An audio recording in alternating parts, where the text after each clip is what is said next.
Welcome to MBLS 2025 National Seminar on Molecular Biotechnology Life Sciences, a celebration of innovation, curiosity, and the scientific spirit that propels us into the future of molecular biology. Today, our journey from ancient breakthroughs to modern innovations, united by our relentless quest to understand and transform life itself. Before vaccines, humanity was locked in an unending war with invisible enemies. Smallpox, measles, cholera, plague, they didn't just kill, they wiped out entire civilizations. I observed that milkmaids who had contracted cowpox never got smallpox. What could be the reason? They must be having something different. Does cowpox somehow stop smallpox? That young boy became the first to be protected through the world's first vaccine, a breakthrough that would go on to save over 500 million lives from smallpox alone. It's crazy to think how cowpox saved us from smallpox. And today we have mRNA vaccines being made inside bioreactors. But how did we move from crude inoculations to mRNA vaccines in just 2 centuries? Well, decades of immunology, molecular biology, and virology laid the foundation. The COVID-19 pandemic has accelerated what is already in the pipeline, and mRNA vaccines were under research for cancer and Zika before COVID hit. But look at this. Smallpox took thousands of years to control. But COVID, we developed COVID vaccine under an year. From Edward Jenner's cowpox inoculation to genetically engineered vaccines, we have come a long way, and science is only going to take us forward. It's not about fighting a disease. It's about time. It's about buying back years of life for billions of people. And now, with synthetic biology and AI, we can design vaccines in weeks instead of years. So vaccines are not just reactive tools. They're proactive weapons. By 2050, the world population will surpass 9.7 billion. But agricultural land is not growing, it's shrinking under the pressure of climatic change, urbanization, and soil degradation. The land we have is not enough to feed the people we will have. And the climate is making worse. Traditional agriculture can't keep up.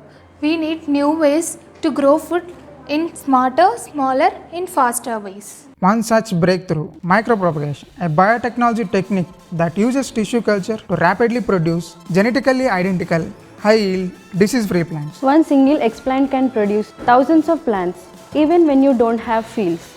This is how bananas, orchids, and potatoes are produced in mass today, like in our labs. And beyond labs, we go indoors. Vertical farming uses artificial light, controlled climates, vertical space to grow food right inside cities, using 90% less water, zero pesticides. We are not just growing food, we are redesigning agriculture in vertical farms and in indoor systems. Where there is no land, we can grow food even in rooftops and in deserts. This is the future of agriculture. We may not have more land, but with these technologies, we have more possibilities like micropropagation and vertical farming. They are not science fictions, they are science solutions, scalable and replicable, and already feeding millions. So cancer is basically cells dividing uncontrollably. Mutations happen in the checkpoints. Cells do not die when they should.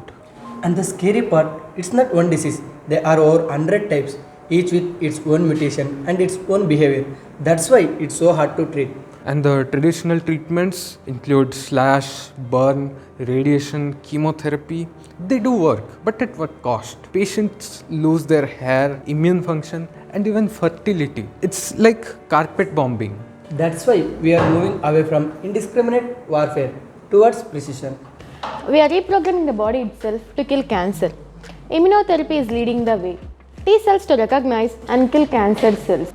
CAR T therapy, it's like giving soldiers GPS to coordinate for enemies. They don't guess, they strike with purpose. We are also using targeted proteins, the small molecules that are locked into the mutated proteins. No more shooting in the dark.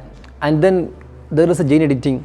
With the CRISPR, we can correct the mutation before which goes into cancer. It's no longer about fighting, it's about the prevention. We are catching the cancer earlier than ever. And this liquid biopsy can find the tumor DNA from just a drop of blood. No invasive biopsies, no months of waiting, easy early ones. And with AI diagnostics, we are analyzing scan with the greatest accuracy than ever before. Early detection, early cure. Friends, do you know scientists have discovered genetic markers which can reverse cancer cell back to normal cell? Someday soon, we become free from this fear of cancer. At the heart of this scientific revolution lies the CUAP Molecular Biology Laboratory, a place where knowledge becomes action and action becomes service. Every time we observe a cell is dividing, a bacteria is growing, or a tissue sample. Now we are directly looking into the life architecture where diagnostic begins from TB to cancer. PCR.